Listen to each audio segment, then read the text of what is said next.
everyone, and welcome back to Unfiltered with Sam. Today, I'm joined by none other by Tucker Carlson.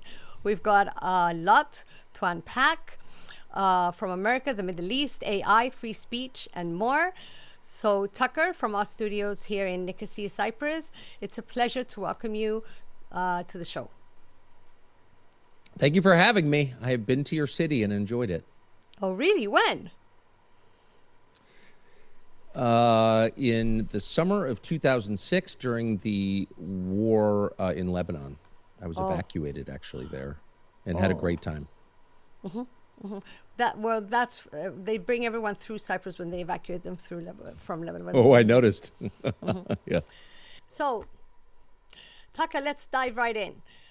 President Trump campaigned on 4 big promises: lower grocery prices, lower gas prices, full release of the Epstein files, and no nuke wars. Well, a year and a half into his second term, how different has Trump 2.0 turned out to be from the Trump Americans believed they were electing, and that they thought they were getting a Trump from the 1.0 version? Yeah, I mean, who's keeping score? Those are big promises. Certainly, keeping food and energy prices low. The president's decision makes a difference, but he's not wholly in control of the U.S. or anyone else's economy. But for sure, this is kind of not what people voted for, obviously. The war with Iran is the most significant thing he or any president in my lifetime has done, and that was a voluntary decision. Iran was not threatening the United States. I don't think you could even make the case Iran was an existential threat to Israel. This is something that Israel wanted and that Trump did following Israel's lead. So that's the opposite of what he ran on, opposite of what he explicitly promised. And I think people have a right to be feel betrayed because they have been betrayed. So I feel that way. On President Trump again, he often speaks about restoring free speech to America. And I think that many people do feel more comfortable expressing their opinions today than they did a couple of years ago, right? But there seems to be a different problem now. You may have freedom of speech, but not as much freedom of reach. And if my question is pertaining to AI, if AI increasingly determines what information people see or never see, then those who control the flow of this information shape public perception and ultimately people's understanding of reality. So, combined together, have we entered an era where true censorship basically no longer means banning speech as such as was in the past, the definition that we all knew, but simply ensuring speech never reaches the wider public? There's no question about it. And I should say that censorship in the traditional sense exists at scale in the United States. There are all kinds of things that you can't say on the big social media platforms, which exist because of the privileges granted them by our government. So they're independent, publicly traded companies, but they're regulated by the U.S. government, and they have exemptions famously that allow them to become as large as they have become. So yeah, you'll get taken off social media for saying all kinds of things. There are a lot of books that Amazon won't sell. There is censorship of books, digital book burning. I mean, that is a fact. And so there is traditional censorship, but you're right to say that quantum advances in technology make brainwashing much easier than it's ever been in history. And you see it even now. There are all kinds of topics that if you ask an AI chatbot to assess, if you have firsthand knowledge of the topic, you will say, well, wait a second, that's not true. Or you're shading the truth, or you're leaving out key facts. And when it comes to history, that technology puts the entire population's understanding of what happened in the past in the hands of a small group of people who are liars, demonstrably liars. So I think it's a huge threat to people. And there are many potential threats from AI, but that's the most obvious one. I mean, how can you make clear-headed decisions about the future if you don't understand what previous generations have done? And if someone's lying to you on purpose about it, which they definitely are, then you're apt to make the same mistakes. Like, I don't know, try a regime change war in Iran, for example. I think anyone who paid close attention to America since 2001 would say, well, wait a second, what? Why would we do that? We've already done that. It doesn't work. It doesn't help the United States. Millions die. We weaken ourselves by doing it. It's a suicidal mission. And yet we did it anyway. And part of the reason we did that is because the obvious truth about the Iraq War was kind of forgotten. And so, yeah, it has consequences. And Tucker, I mean, freedom of speech, I believe, and correct me if my thinking is wrong, goes hand in hand with freedom of inquiry. Not many people talk about that, because I might think that I have the freedom to speak, but if I don't really have the freedom to inquire, to have unobstructed access to information on both ends of the spectrum of any topic, then I don't really have freedom of speech. So when freedom of inquiry is kind of like suppressed without me knowing, me as the person, then there's no really freedom of speech, right? Well, of course it's not. And it's also impossible to have a democracy. If you don't know what your government's doing, how can you cast an informed vote to lead it? Well, you can't, of course. I mean, and we've reached a place where almost every meaningful decision the federal government makes, and state governments too, is classified. The people paying for it, in whose name it's being done, can't know what it is. And so, and the pretext for this, the excuse for this, is that we're protecting ourselves from foreign adversaries. Okay. The United States is protected by the Pacific and the Atlantic, by oceans. The United States is the safest big country in the world just because of its location on the map. And so that doesn't make any sense. That's crazy. But almost every bad thing that's happened in the United States done by government since September 11th, 2001 has been done in the name of fighting some foreign threat. And there are foreign threats, of course, and there are more than ever now that the United States government and the Israeli government killed the religious leader of Shia Islam. I don't know why you would ever do that, but we did it. And so that just guarantees generational warfare between the West and Iran. So that was one of the worst things that ever happened. But up until then, yeah, of course there are threats, but do they justify classifying 1 billion federal documents that are totally unrelated to terror? No, they don't. Nothing justifies that. That's not a democracy if you don't know what your government is doing, of course. And increasingly, bit by bit, generation after generation, Americans have lost their expectation that they have a right to know. When I was a kid, you couldn't classify 1 billion federal. People would say, wait a second, I'm an American. Those belong to me. I'm a shareholder in this enterprise. I own the government. I'm a citizen. That was a feeling that people had. I still have that feeling. But I say it now, and people look at you like, really? No, the people in charge kind of own the system. Bill Ackman owns the system. Why are you complaining? Yes, it's a sad realization that I also share with you, that the generation of our kids, and definitely of our grandkids, won't have this because they will not have had the exposure that we were lucky.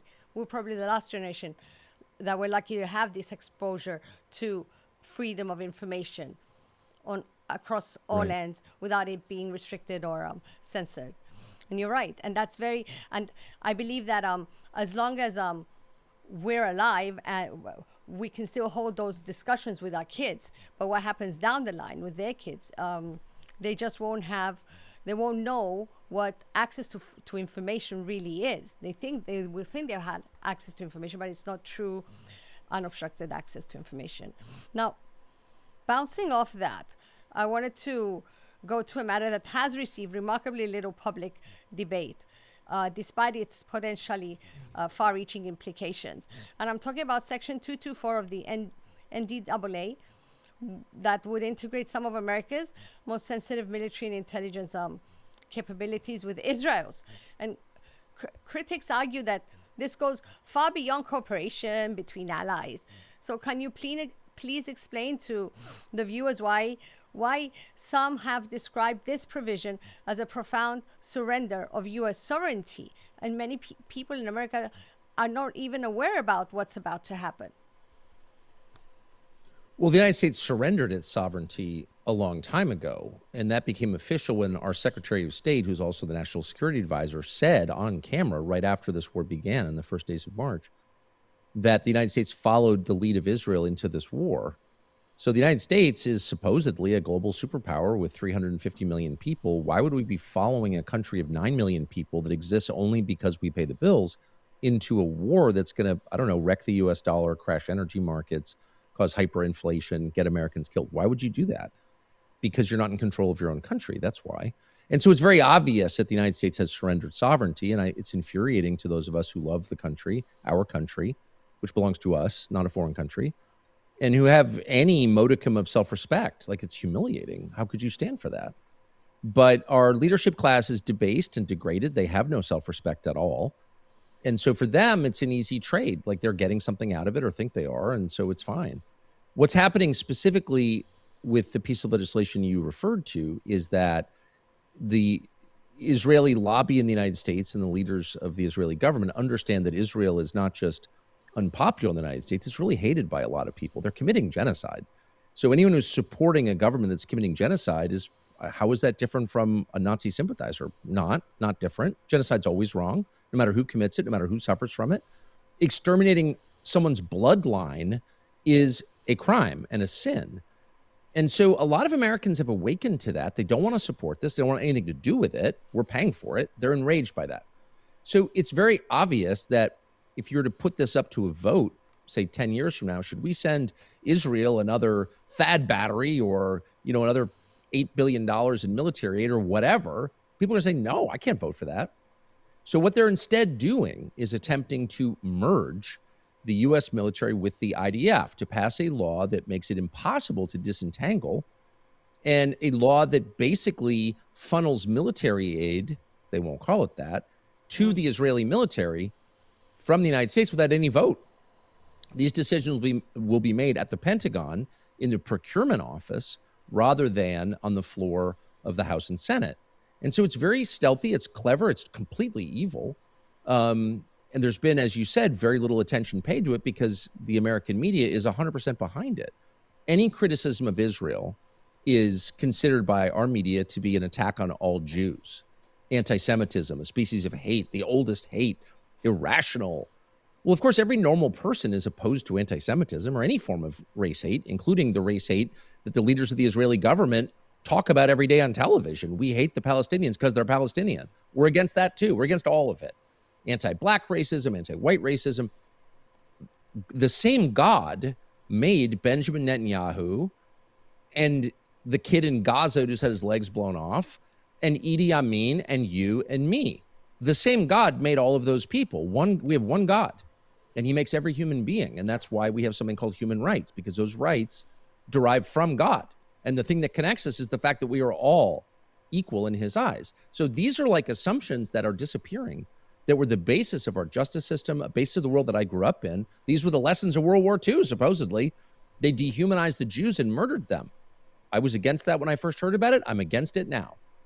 But the lesson, which is that it's always wrong, this is a universal principle applicable to everyone always, has been completely lost. And we have sort of re-entered the darkness of the 1930s where political figures in public will say, it's okay to kill these people because they're not human. If there was any lesson of the Nazi regime, it's that we can't have that because it winds up with where we are now in Gaza, genocide. So sorry for the long-ranging answer, but it's like, this is all of a piece. It's not just Israel, it's the United States. We're all kind of implicated in this. And this law that you refer to, this legislation, which has not yet passed, just codifies it. Then you can't get out. We're forever perpetrators of genocide, of ethnic cleansing. Okay. Yeah, I'm not for that. My understanding is that it ultimately becomes law. Once it ultimately becomes law, is it true that my understanding that no future president or Congress can simply withdraw from it without first amending it, because no one in the future can withdraw from it, or else it would be a federal violation. How is this possible? And this thing to be passed as a law, but outside the floor of Congress. This is shocking, and people need to know about it. Well, that's how the U.S. government works, of course. But is there no way to stop it from getting passed? because this is the trick Well, I that mean, they've come up with now in order to appease all the reaction that they're getting, that we want to stop sending money over to Israel and funding them for Right. their army. And I saw him on Fox News the other day, Bibi, and he was the one saying, it's about time we stop receiving the $4 billion a year from America.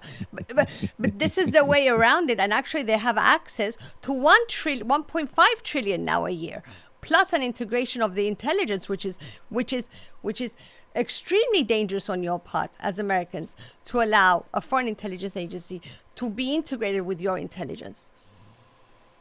Well, especially a foreign intelligence agency that has been caught lying, first of all, spying on the United States repeatedly over generations, stealing from the United States our secrets, our nuclear material, and then feeding false information to American leaders to get us to do things like, I don't know, invade Iraq or launch a regime change war against Iran. This just happened this year in February.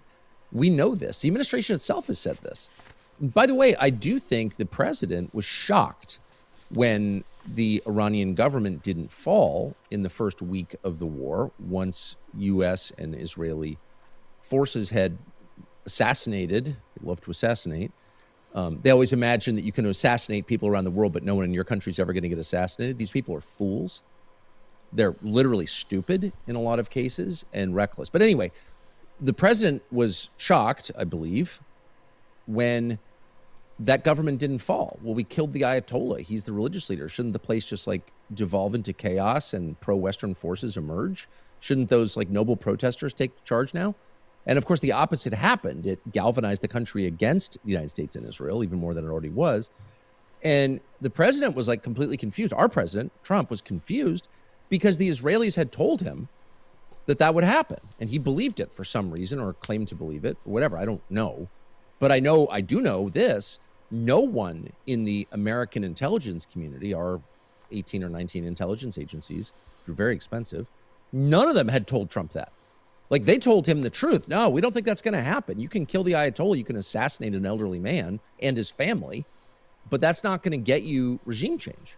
And they told him that, but the Israelis told him a lie, and he believed it and acted on it. So, like, those are the people you want in Langley, at your CIA headquarters, and over at NSA in Fort Meade, and all the rest of them. Like, this is the craziest thing ever. And the intel world, as you know, is incredibly complicated. It's so complicated that it's very hard to deal with anybody attached to it, because you never know what this is that you're hearing. So to bring foreigners into that with a completely different agenda, serving as different flag, is treason. And anyone who pushes for that or makes it possible should be brought up on treason charges immediately. There's no clearer example of treason that I can think of. Selling out your country. That is selling out your country. And so what they're doing is just like doing it without letting anyone know what's happening, because the media just won't cover it because they're on board with it, or they're afraid that criticizing Israel is anti-Semitism. And they're major figures in American media like Jake Tapper, Dana Bash, or people like this who constantly, their whole goal, their whole job actually is to scold anybody, imply or declare them anti-Semitic for saying, wait a second, why would we do that? Shut up. It's scary what's happening, I think. It's a surrender of U.S. sovereignty, and I don't understand why is there no way that this can be stopped from getting passed into law. Well, I join you in bafflement. I don't understand it either. There are representatives who are making something about it. Rohanna, Thomas Massey, who unfortunately won't be around till he was only going to be around till the midterms.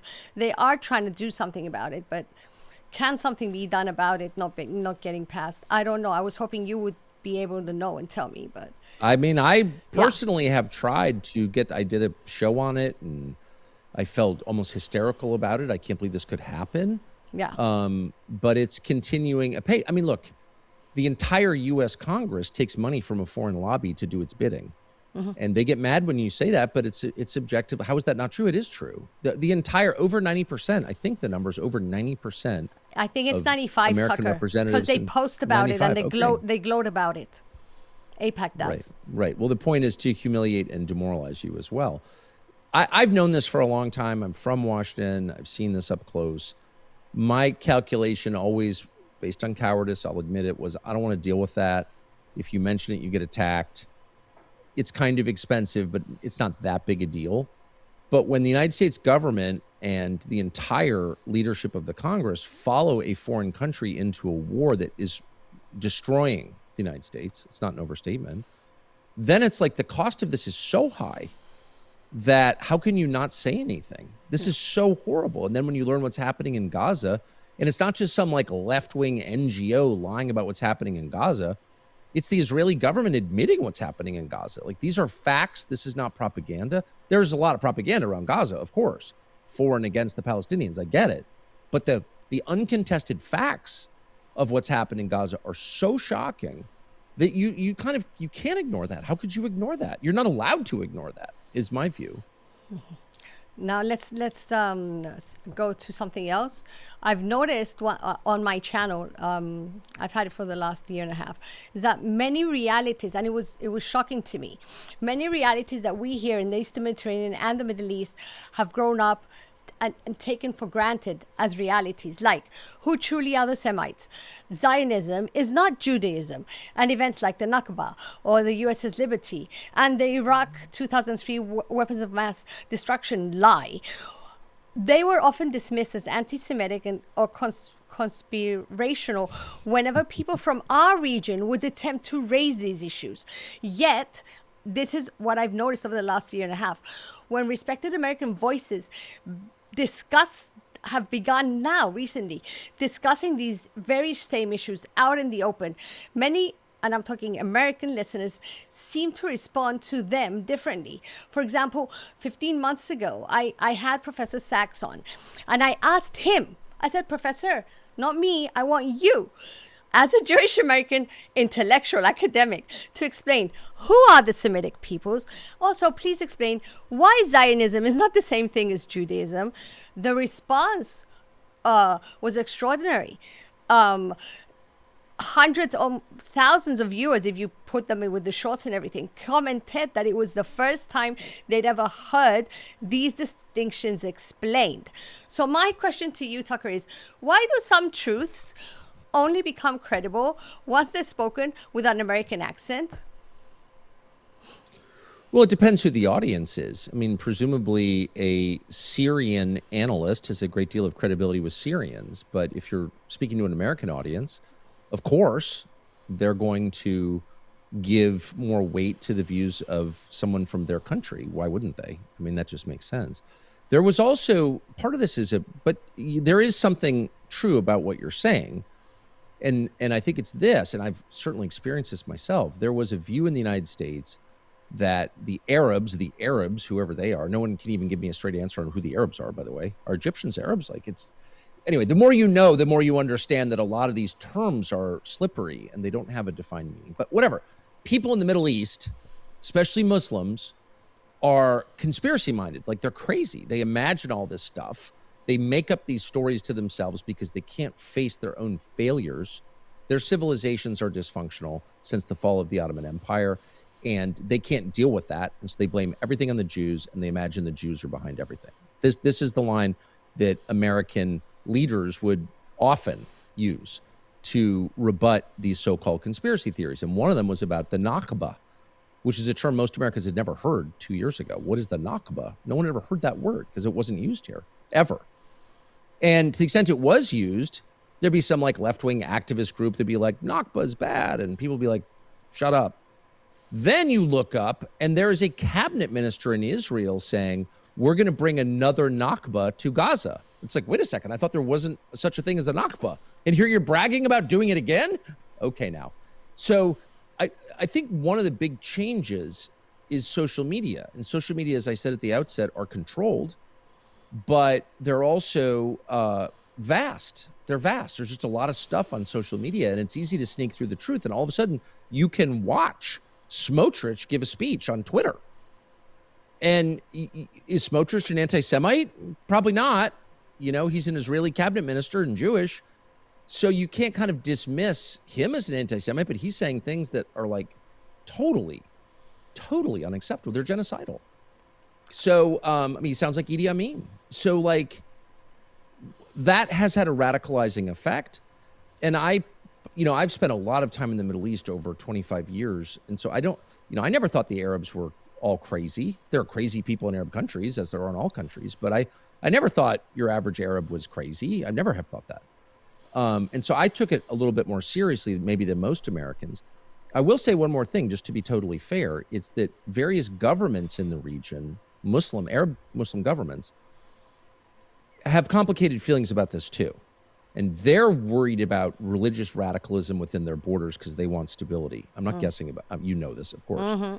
And some of them have very complex deals with Israel. And they have mixed feelings about those deals, but they have those deals. They sign the Abraham Accords, or they have trade agreements or whatever, intel sharing, technology sharing agreements.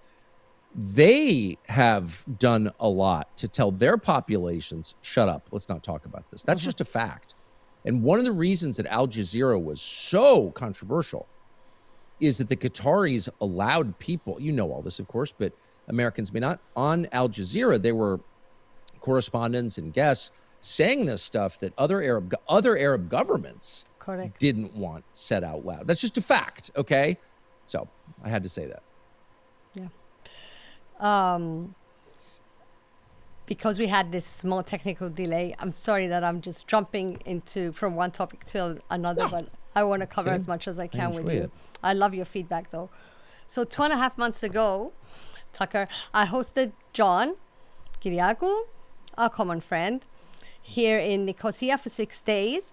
And we spent an afternoon here at the studio recording an interview. And during that time period, 2.5 months ago, he revealed publicly for the first time that just days prior, he had met with you and urged you to consider a 2028 presidential run. So I spoke with John 4 days ago. I told him, hey, I'm going to be interviewing Tucker in 4 days' time. He's like, oh, that's great. I'm like, is there any question that I should ask Tucker that maybe no one's asked him before? And he said, you know what you should ask Tucker? Tell Tucker, if you don't run, who do you genuinely trust to get America out of the hole that it's in?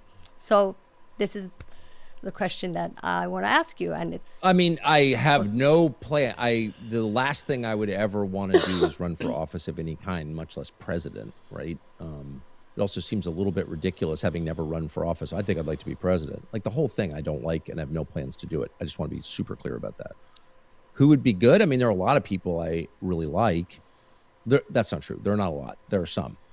But really, I think what we need is not necessarily a genius. We need an incredibly brave person who's willing to give up his life for his country. That's just a prerequisite to leadership. Every leader should be willing to give up his life for his country, period. We have very few of those. We need one. And we need someone who can basically just think clearly about our own country for once. I mean, I always think to myself, it's like parenthood. What makes a good parent? Deep knowledge of parenting techniques? No. You know, we had kids at 25. I didn't know anything about parenting techniques. I didn't grow up in an intact family. Like, I had no idea. And our kids turned out well, really, well, mostly because of my wife, but really just because we just loved our kids. That's it. And if you love your children, they'll do pretty well. You know, not perfect. Nothing's perfect, but they'll do well. They're probably not going to wind up working in a strip bar or addicted to fentanyl if you really love them. Which is probably not. And our leaders are exactly the same, because a country is not that different from a family in the way that it's structured and in the way that it works. And it works when its leaders love it. And we don't have leaders who love this country. We have leaders who, if things get bad, will flee somewhere else. We have a lot of dual passport holders. We should have 0. No one in America should have 2 passports. What? If you can leave if things get bad, then how committed are you? You're not committed at all. You've got a reserve shoot. You can't have any reserve shoots. And I've said that multiple times, and of course that's anti-Semitic too. Anti-Semitic. But I'm not an anti-Semite in the slightest, and I'm not just talking about Israel. I mean any dual passport. The whole thing is crazy. Why would you ever allow that? And if someone's in leadership, in political leadership, military, any form of leadership, that is unacceptable, because of course they're not all in. You need leaders who are lashing themselves to the mast, who will go down with the ship, who see their own fates as totally intertwined with the fate of the country. And we don't have that. And trust me, it's obvious. They don't really care. And so if you've got, you know, people dropping dead left and right of injuries from the COVID vaccine, and we have that, there's no effort to help them or even figure out what this is. There's no one's apologized for that because they don't care about the population. So I guess what I'm saying is you just need a leader who really loves the country, and he'll make stupid mistakes because people do that. But over time, the country will get better if its leadership really cares. That's it. That's all I want. It's all I want. It's simple. Trump said it, America first, but he's not enforcing it. So that's why you need someone who puts America first. Just the opposite. Yeah. Just the opposite. Definitely. And speaking of what you were saying, not just dual passport holders, you don't want them. You also want people who have served time in a foreign army, as is the case with a number of people in Congress who have served time in the IDF. But I wanted to ask you, what about Thomas Massey then? No, I love Massey. People are throwing his name around. I have no idea. Would you support him? Would you back him? Well, obviously. I mean, I just think he's a friend of mine. I admire him. Okay. He embodies attitudes that I thought defined our country: decency, honesty, principle, self-reliance. Like, all 4 of his children are happily married and love and respect him. That's another thing. I just have to say it. If your wife and children don't respect you, why would I vote for you? I don't know. The people who know you best have found you wanting. You haven't been a good father. Why would you be a good president? I don't understand. I've never understood that. And so I would never again vote for someone whose wife, particularly his wife and kids, didn't respect him ever. Mm-hmm. Clear. Now, I want to touch upon a subject that's personal to me. I always make it a point, whoever my guest is, to talk even briefly about my fatherland, Lebanon. So I want us to briefly touch upon it if you want also. Lebanon. Well, I love Lebanon. Yeah. Yeah, it's beautiful. It's beautiful. I know you visited, but Lebanon remains still under attack despite the agreement signed between the Lebanese government and Israel, because we're still seeing daily footage, most of it released by Israeli accounts themselves. They gloat about it. They don't care. Impunity.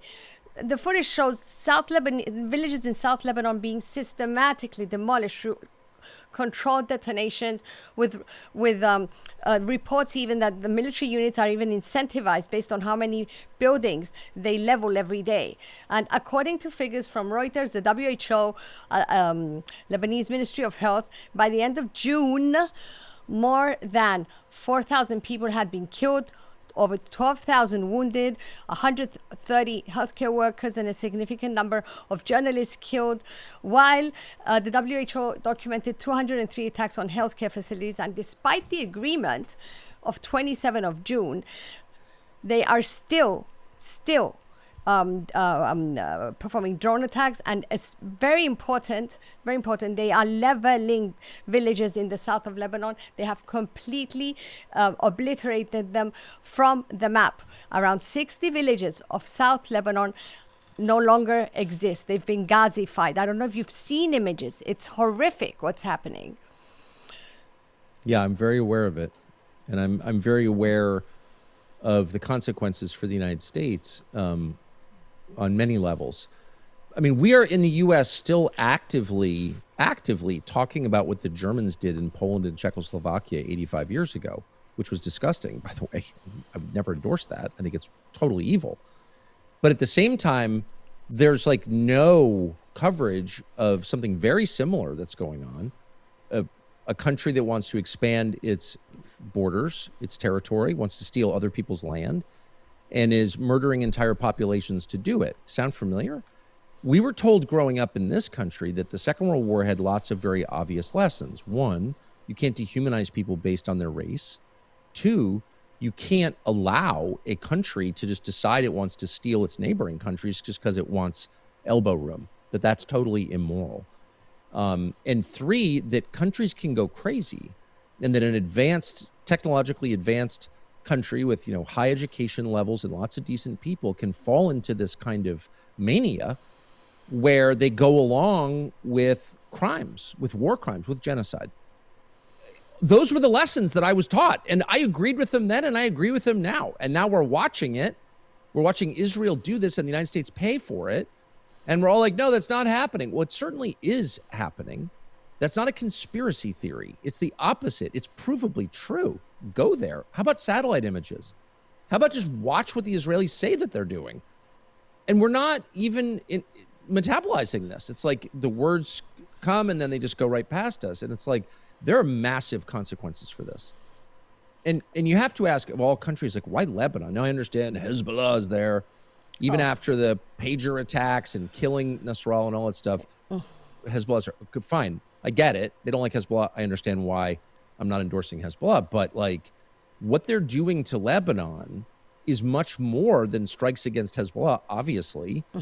They've, like, leveled it south of the Litani River and parts of Beirut. So you tell me what that is. Well, it's... I have to say, I'm just going to say it. The fact that Lebanon is the only country in the region that has a Christian president and a Christian head of the military, you'd think would give it some immunity because Israel is supported in the United States primarily by Christians. But they're okay with this, I guess. I find it extremely upsetting and scary that this could happen and everyone just ignores it. And the last thing I'll say, because I'm so mad I can't stop talking, the peace deal, the MOU, Memorandum of Understanding, that this administration signed with Iran last month, the first paragraph of the MOU said, cease hostilities in Lebanon. And Israel, I don't think they waited 48 hours before violating that. So from my perspective as an American, a proud, patriotic American, why in the world would we allow that? Since Israel could not do this on their own, if we withdrew military support from Israel tomorrow and stop targeting their weapons systems, which we do, we provide the targeting, Israel would be in serious trouble, would have a choice between using nuclear weapons or getting eliminated because it has so many enemies. So we have maximum leverage over Israel. Why did we allow this? Because our political system is totally dysfunctional. Yeah, that's why. Sold out. And unfortunately, you're doing their bidding. It's been a long time now. Before we move on, Tucker, you think? There's one final point I must make about Lebanon, since you mentioned the Christianity part of it. South Lebanon isn't just strategically important. Well, for Israel it is, because they want to definitely go up to the Litani, which is the largest freshwater source in the Middle East, right? Oh, I'm aware. And help them expand also to the next phase of their plans of Greater Israel. But South Lebanon is one of Christianity's oldest homelands. It's deeply connected to the Bible. It's the earliest Christian communities and the teachings of Christ. Yet Israeli drone footage itself documents, as I said, the controlled demolition and systematic erasure of almost 60 ancient villages that have stood the test of time for centuries and centuries. So this isn't just the destruction of Lebanon, it's the destruction of part of Christianity's global, that's the goal. Global shared heritage. People need to understand that. Christ walked on those lands. He preached on those lands. Oh, I know. I want to. Yeah, I'm very aware of that. And, you know, I am a Christian. And so from my perspective, as I assess what's happening around the world, I notice a thread that connects a lot of these seemingly unrelated wars, the war in Ukraine, the war in Iraq, the war in Syria, and now the war in Lebanon. And the thread that connects them from my perspective is Christians, and not just Christians, of course, more Muslims than Christians, but still, this is a majority Christian country paying for this. It's Christians who get killed. And there's a great deal of hostility toward Europe, Christian Europe, and Christians in general in Israel, obviously. They lie about that in the United States, but there's really no debate about it. Not every Israeli hates Christians, of course. I know Israelis who like Christians, but there is a lot of hostility toward Christianity in Israel, period. Ask any Christian cleric who lives there. And you're seeing this is a manifestation of that. Israeli soldiers have desecrated Christian holy sites, blown up churches, toppled crosses, riddled, Christian mosaics with machine gun fire, like the things they didn't need to do, but clearly some of these people hate Christianity. And the reason I'm saying that out loud is not just because it's a crime, which it is, but because this is all happening because Christians in the United States have been sold a lie, which is that their faith requires them to support reflexively a government that is not Christian, that is anti-Christian, and that kills Christians. Like, it's one of the most bewildering lies ever told. I beat my head against the wall a lot on this topic. I flew to Israel to interview our ambassador, Mike Huckabee, on this topic. And I still am no closer to understanding how they could believe that Jesus commanded them to support the murder of children and Christian children. I don't understand it. And I'm trying, because I think some of them are nice people, but it's a delusion. It's an evil delusion. Well, you mentioned about Christians in the Holy Land. And I want to mention that Mother Agapia, who you know personally, you happen to have interviewed her last August. Wonderful person. Yes, I'm in touch with her. She's also a friend of mine. And 2 days ago, she notified me that, well, she spent a full decade in the Holy Land, and she's back in the West Bank as of just 2 days ago. Her first visit since September 25. And I promised her I was going to tell you what she told me. She was delayed for several days before being allowed in. And she asked me to pass this message on to you live, if I may. So she said after visiting Zababde, she told me she was shocked by how dramatically things have changed in less than a year, Tucker. More land confiscations. She mentioned expanding settlements, new roads, tightening the noose around Palestinian towns, roads that Palestinians cannot use, as you know when you had the talk with her. And a pace of change she said she hadn't imagined possible in less than a year. Her message to you live is simply, I didn't think it would be this bad. Please tell Tucker he needs to keep the pressure on. So what goes through your mind when you hear this information coming out from the West Bank? Because, Tucker, people think it's only in Gaza where serious violations of human rights are occurring. What goes through my mind? Well, unchristian thoughts. I'll just say that. Rage and hate. And I don't want to feel that. And Christians are commanded to pray for people who persecute them and to pray for their enemies and to serve their enemies. I mean, it's explicit. And so I don't want to have those feelings, but I don't understand how an American president, an American administration could allow this, could pay for this, could give it diplomatic cover at the United Nations and around the world. I find it's hard to believe it's happening. And by the way, just for Christians watching, if there are any, guess what town is in the so-called West Bank or the Judea and Samaria or the occupied territories, whatever you want to call it, on the other side of the Jordan? Bethlehem, where Jesus was born. One of the most important churches in the Christian world is the Church of the Nativity. And I've been there, and it's falling apart because of the Israelis. It's not like there aren't Christians around the world who would, send money to the Church of the Nativity and the people of Bethlehem. But no, it's under Israeli military occupation, and it, has been for 59 years. And it's dying as a result, as everything under Israeli military occupation does. It dies. This is a destructive force. This is not a creative force. It's evil. And it's evil, as Jesus said, by its fruits. And when something is good, of course, it flourishes, it flowers, it produces good fruit. And when it's evil, it withers and dies. And everything under Israeli military occupation is withering and dying. So it's not an attack on every Israeli, but it's noticing the truth, which is this is evil, and we are paying for it. And I've said that 10,000 times in the past 2 years since I started talking about this. It has no effect at all. People just look at you sideways, or they, the Israeli government funds another attack against your kids or whatever, which they have done to me. But I'm just going to keep saying it because it's true. And this is a stain on the United States and on Christian churches in the United States that have said nothing out of cowardice or confusion or lack of interest or whatever the cause of it is. They should feel shame, deep shame for this. Tucker, 100 years from now, when historians write about this period that we're living through, what do you think future generations will find hardest to believe? What happened to the Palestinians of Gaza, but also of the West Bank, and the people of South Lebanon? Or that unlike every generation before us, nobody will be able to say this time, but we didn't know? Well, clearly it's the latter. I mean, history is just a catalog of man's cruelty to man, of course. All recorded history is the story of people behaving exactly as they do now, killing others for power and money, exterminating entire populations that are in the way, stealing things from other people, including land, entire empires. So none of that is new at all. And I think a lot of us, including me, lied to ourselves.